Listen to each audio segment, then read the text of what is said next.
Shalom saudara-saudari yang terkasih di dalam nama Tuhan Yesus Kristus. Kita akan melakukan pendalaman Alkitab. Kita mempersiapkan hati dan pikiran kita. Kita terlebih dahulu berdoa. Tuhan Yesus, Allah yang luar biasa, Allah yang perkasa dan mulia, kami bersyukur untuk kebaikan-Mu, untuk waktu dan kesempatan yang Tuhan berikan bagi kami. Kami boleh melakukan pendalaman Alkitab.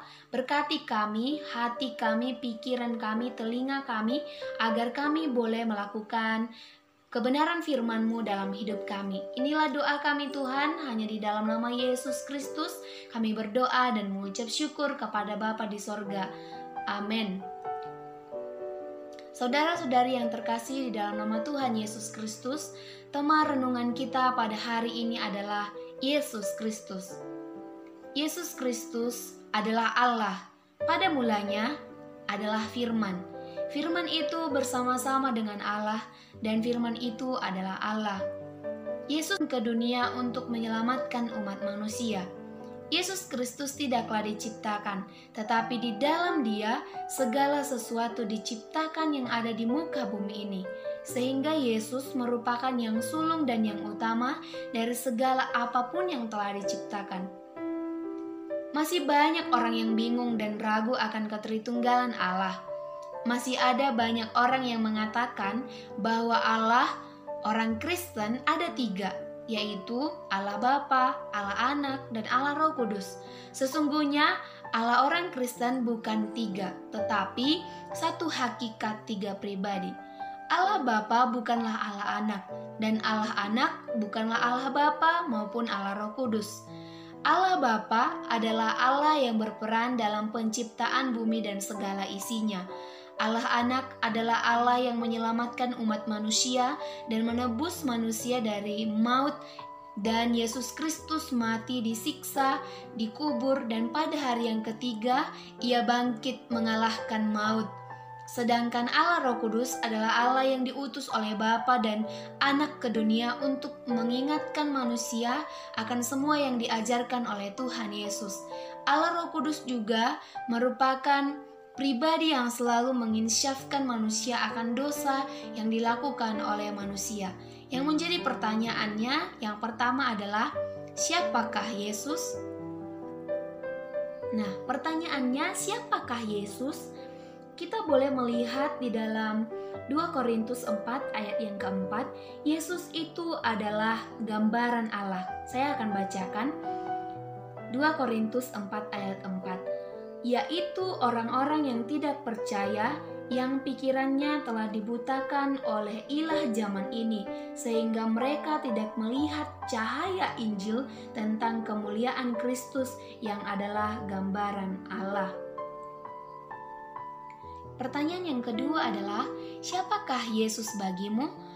Itu boleh kita lihat di dalam Kisah Rasul 3 ayat yang ke-15. Demikianlah Ia, pemimpin kepada hidup, telah kamu bunuh, tetapi Allah telah membangkitkan Dia dari antara orang mati, dan tentang hal itu kami adalah saksi. Jadi Yesus Kristus itu adalah pemimpin bagi manusia kepada hidup. Yang kedua, siapakah Yesus bagimu? Kita boleh lihat di dalam Matius 1 ayat yang ke-21, Yesus itu adalah penyelamat bagi manusia yang berdosa. Kita baca dari Matius 1 ayat yang ke-21. Ia akan melahirkan anak laki-laki dan engkau akan menamakan dia Yesus, karena dialah yang akan menyelamatkan umatnya dari dosa mereka. Pertanyaan yang ketiga, mengapa Allah mau menyelamatkan manusia dari dosa di dalam Yesus Kristus? Kita boleh lihat di dalam Yohanes 3 ayat 16. Karena begitu besar kasih Allah akan dunia ini, sehingga Ia mengaruniakan anaknya yang tunggal, supaya setiap orang yang percaya kepadanya tidak binasa, melainkan beroleh hidup yang kekal. Artinya adalah, mengapa Allah mau menyelamatkan manusia dari dosa di dalam Yesus Kristus? Karena Allah memiliki kasih yang begitu besar kepada setiap manusia yang ada di muka bumi ini. Pertanyaan yang keempat adalah, ketika Yesus sudah dicerca, apa yang menjadi tanggung jawab kita sebagai pengikutnya, kita boleh lihat di dalam Roma 15 ayat yang ketiga. Saya bacakan, karena Kristus juga tidak mencari kesenangannya sendiri, tetapi seperti yang ada tertulis, kata-kata cercaan mereka yang mencerca engkau telah mengenai aku. Artinya adalah ketika kita mengikuti Yesus, kita juga harus bertanggung jawab atas segala apa yang telah Tuhan Yesus lakukan kepada kita, maka kita juga harus berkorban untuk memberitakan Injil Tuhan, sekalipun kita dicerca oleh orang lain. Pertanyaan yang kelima adalah, apa yang terjadi ketika Yesus Kristus ada di dalam manusia? Kita boleh lihat di dalam Roma pasal 8 ayat yang ke-10. Tetapi jika Kristus ada di dalam kamu, maka tubuh memang mati karena dosa, tetapi roh adalah kehidupan oleh karena kebenaran. Ketika Yesus Kristus ada di dalam manusia, maka manusia itu tidak akan mati di dalam roh, karena Tuhan Yesus sendiri yang sudah menghidupkan roh manusia. Pertanyaan yang keenam adalah, dapatkah ketritunggalan Allah dipisahkan? Kita boleh lihat di dalam Yohanes 14 ayat yang ke-8 sampai ayat yang ke-11. Saya bacakan ayat yang ke-8 sampai ke-9. Kata Filipus kepadanya, Tuhan, tunjukkanlah Bapa itu kepada kami, itu sudah cukup bagi kami.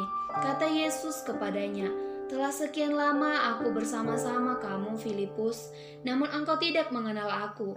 Barang siapa telah melihat aku, ia telah melihat Bapa. Bagaimana engkau berkata, tunjukkanlah Bapa itu kepada kami?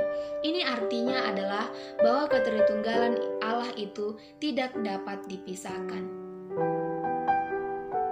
Pertanyaan yang ketujuh adalah, mengapa Yesus tidak mengetahui kapan ia datang kedua kali ke dunia?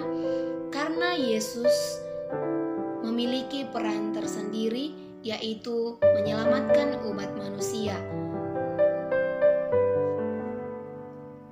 Hanya Bapa di sorgalah yang akan tahu kapan Yesus datang kedua kalinya, karena Dia yang memiliki peran untuk mengutus Yesus Kristus ke dalam dunia yang kedua kalinya.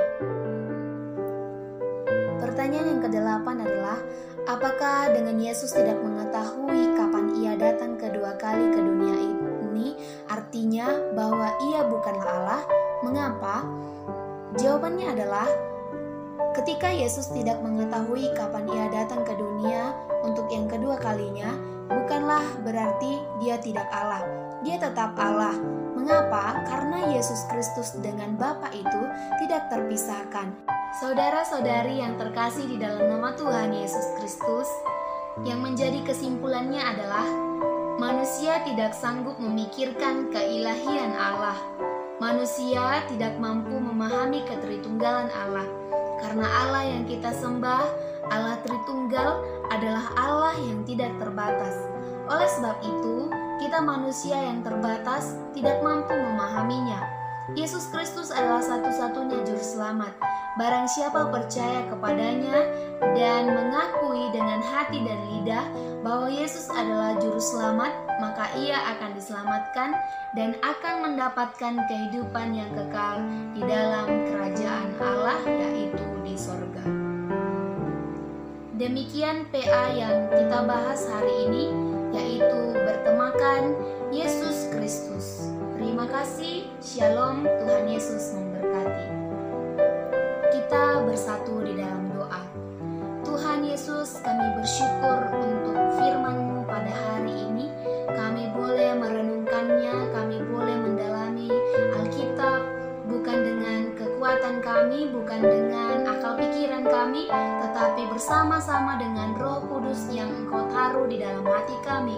Terima kasih Tuhan, ajar kami dan tolong kami untuk melakukannya di dalam kehidupan kami, sehingga kami menjadi pribadi-pribadi yang berkenan di dalam Yesus Kristus.